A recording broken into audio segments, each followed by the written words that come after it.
Coaches, Rick Stewart of All Access Coaching. I'm really excited to bring you this free video, and make sure you hit the subscribe and like button down below. And if you hit the like and subscribe button, you'll get notified when we upload new content. We're uploading 3 or 4 videos every week.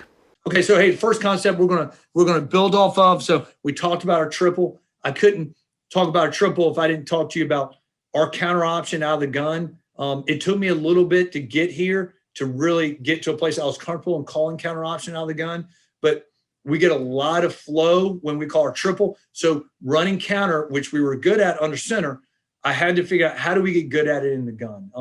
It was easier than I gave it credit for. It was more my stubbornness. Okay, so I'll coach you real quick here before we get to the film. But in simplest, we have our count system for our triple. We're gonna log the first read. So as you identify your read keys for your triple option, number 1 becomes the log guy. No matter where he lined up, we're going to log him with the backside pulling guard. Number 2 will become your pitch guy. So that's where it starts. Who we log and who we pitch off of. Okay. And then, so we'll start with play side tackle, right? Yeah, he is inside releasing to play side backer.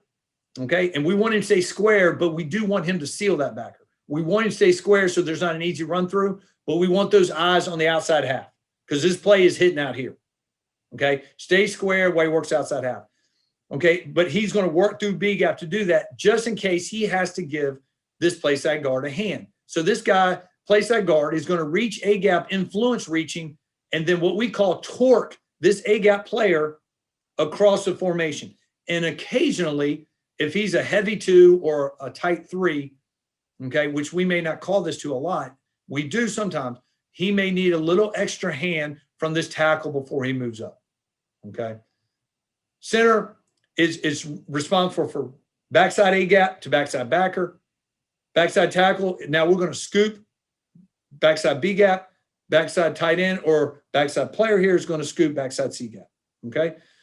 Play side slot's now going to give us a little influence motion here. And then his rules for blocking are the same as triple. So we install triple. His rules are first player outside over top of the pitch player. Same rule here, which makes this very user-friendly in coaching, right? So he's going to give us a low influence motion because we want everybody to think we're running triple to the right, stick his foot in the ground, and come back to his blocking assignment.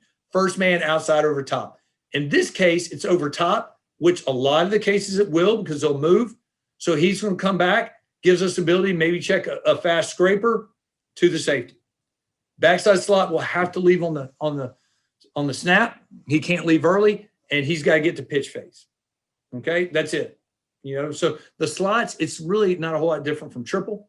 So for your O-back and your quarterback, they really want this to look like triple away. So they're going to open up, make it look like our triple option to the right in this case. Quarterback will then inside pivot back. So he's going to open back up to the line of scrimmage because I don't want him to get hit in the face early. I want him to see any danger that may have showed up. If he reverse spins, there's a chance he's going to get hit and never see it.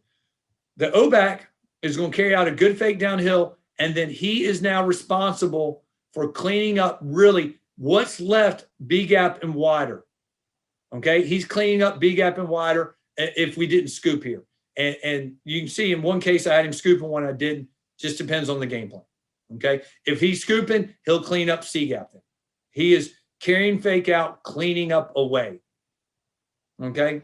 All right. The other concept, run concept that we built off secondary and is our counter option off our jet sweep. So here, the blocking concept up front is the exact same. So for now, we're going to fake jet sweep. Now we're running counter option with our O-back. Okay. Backside slot will now come underneath to his wall to safety concept, to just like we came across on the split zone concept where where's the pitch player? I'm responsible first man outside. Same thing from coming across. Okay.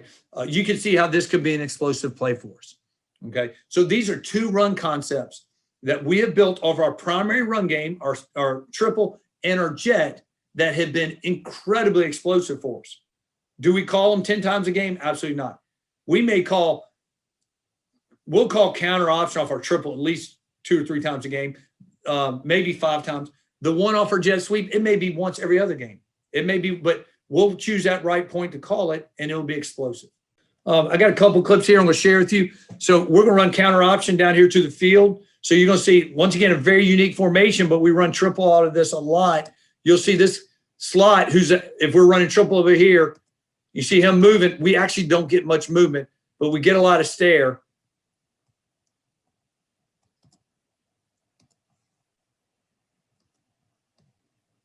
You see my quarterback inside pivot. There's your pitch read. And now we're off and running, okay? This is a third, 4 or 5 yards to go. First drive of the year, to be honest. I can tell you exactly when this happened. Against a scholarship program, we need to make a big play here, okay? And now we're off and running. So really, really, really nice little concept for us. Really, really good right here. Okay. So here's a good look at from behind. See the play side guard, he really didn't have to do a whole lot on the log. This guy kind of logged himself, but he's protecting the quarterback, get to the pitch. There we go. All right. Okay, so here we go again. At a more traditional set, we get a little ghost motion. He's back downhill. Once again, we really didn't have to log. He took himself out. We get to the pitch phase, get a good block, and now we're off and running.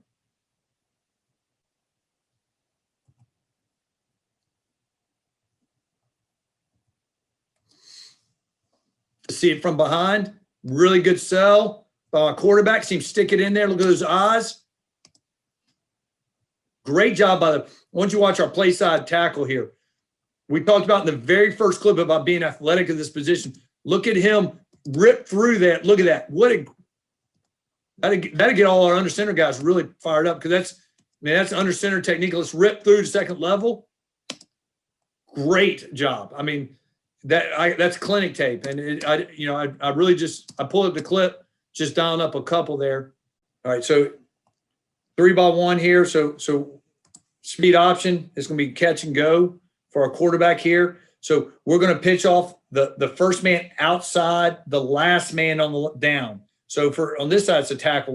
We don't count him. So if it was a tight end side, first man outside the tight end, first man outside our open tackle here. So we're going to pitch off that guy. You can guarantee it's a pitch, right?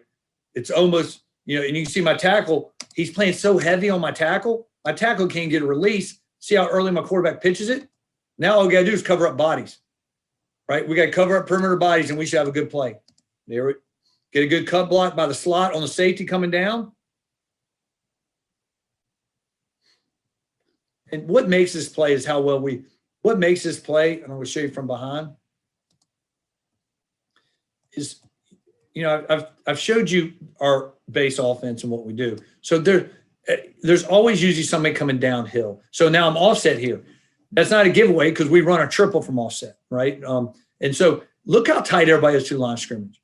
So if we can just get a little bit of perimeter blocking here, we should be off and running, and that's exactly what happens. But you can see it. My feature back said we don't even block the scraping back, or don't need to. He's not chasing that back. He's too worried about downhill flow. Now you can see, we don't have a game breaker at our feature back. He's a really hard runner, very talented kid. We're blessed to have him. That kid's our preseason All-American. All right, so same game. You'll see it come in the same. It should look very similar. Now they've actually walked somebody out here. We maybe should flip this play, and I haven't talked about that. My quarterbacks have the option of moving plays, but so there's our pitch read. We bypass this back here. The slot should have blocked him, but what did the slot see? He knows we're pitching this. He lets him go. Once again, how can you get your kids to understand concepts? That's what great coaching by my slot coach here.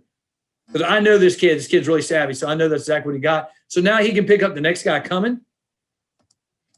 Tries to cut him. Very terrible cut block now. Now I can fuss at my slot coach. But look at the play. Now we're off and running.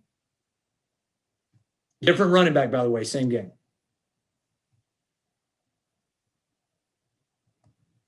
Kind of same look right here. My goodness. Just nobody out there.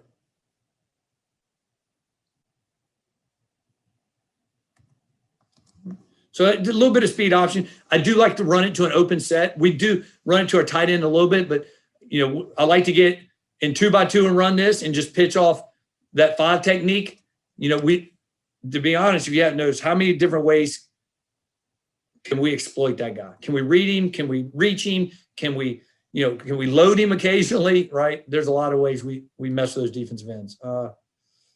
Coaches, I really hope you got some great information from that YouTube video. Again, hit the subscribe and like button down below. It gives us valuable data. And you also get notified when I upload new content to this channel. Thanks for watching, coaches.